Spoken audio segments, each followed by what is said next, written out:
Hi, I'm Alex Stutchbury and welcome to ARTClass, a series of videos teaching you the key skills needed to create great artwork. Today we're starting with the basics, and they are tone and texture. These are two fundamental elements that are needed to create great pieces of artwork, and really all you need to start with is a pencil. Our main objectives for this task are: am I able to create a range of tones with a pencil and use these to make an object look 3D? And can I represent textured surfaces using different mark-making techniques? So the best way to practice is creating a tonal range. So on one side, press as firmly as you can with the pencil and make it as dark as possible. And then practice lifting and loosening your grip of the pencil and varying the pressure so it gets lighter and lighter. So by the end of a tonal range, you're hardly able to see the tone at all. You can also make the darkest tones bolder by cross-hatching, which is simply shading but in a different direction to the one that you started with. Now you've created a tonal range, you now need to apply these tones to objects to make them look three-dimensional. If it's a flat object with flat surfaces, you can use hatching going in one simple direction to show a flat surface. However, if it's a rounded object, like a football for example, you've got to use something called directional shading. And the best way to think of this is imagining you're holding the object like a ball in your hand.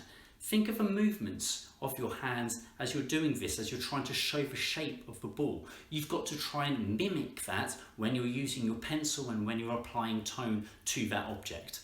Here we go.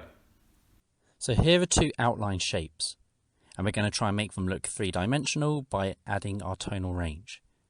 Imagine the coin is the light source, like the sun. So first you have to work out where the cast shadow is going to be, because any solid object will cast a shadow onto the ground, and it's always opposite the light source. Once you've drawn this on, you need to figure out which of the tonal range you're going to apply in which areas.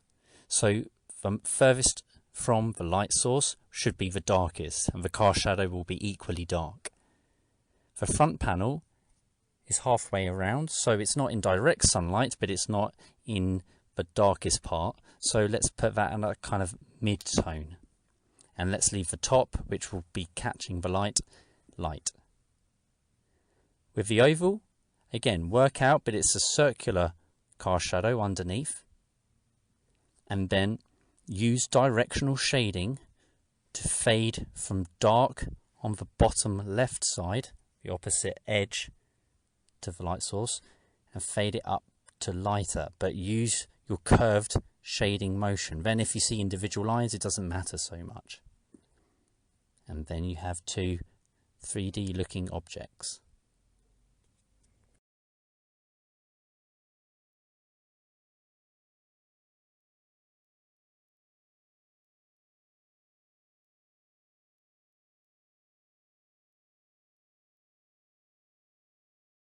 An extra point to note, depending on what time of day it is and where the light source is in the sky, the cast shadow will vary in size and length from the object. In this case, the little cricketer. Because if it's higher in the sky, it will be directly under his feet, whereas if it's further, almost like a sunset or sunrise, it will stretch the cast shadow further in the opposite direction.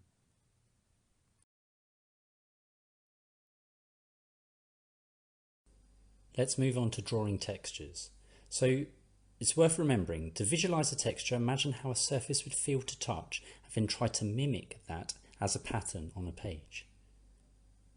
You can also consider how layering up, so creating a more dense area like the dotting here and then fading it out, can also help show, in this case, more sand grain, for example, fading away, or lots of flicks to represent hair or grass. You could have a repeat pattern which kind of expands, like this one, which could be, say, the surface of your finger, a thumbprint, or the wood grain on a tree, or a repeat pattern like this one, like the scales on a fish.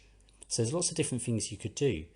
You could even have representing things like veins on a leaf. Or what about looking at other surfaces, say the pattern on my sleeve? and having this kind of spread out cross-hatching effect. So give it a go. Look around your house. Here's a few other examples. How would you represent those in mark making? There are so many different texture mark making techniques that you can use. You could be infinitely going on and on. So maybe challenge yourself or challenge a friend. See how many you can generate just looking around with household surfaces. Now, if you combine tone and texture together, they can be so successful. If you look at this example of Novak Djokovic that I created a little while ago, have a look at how I've applied both tone and texture to show all of the different elements needed for this action shot. If you look in the top right hand corner, you can see a close-up of the sliding foot, and there you can see the little flicks of the grass getting torn off the court, the strokes for the hairs on his leg, and both the tone and texture patterns of his tendons and veins on his arm and leg. Ultimately, tone and texture are highly successful techniques to make things look realistic. You can apply it with paint, charcoal, watercolour and pen and ink.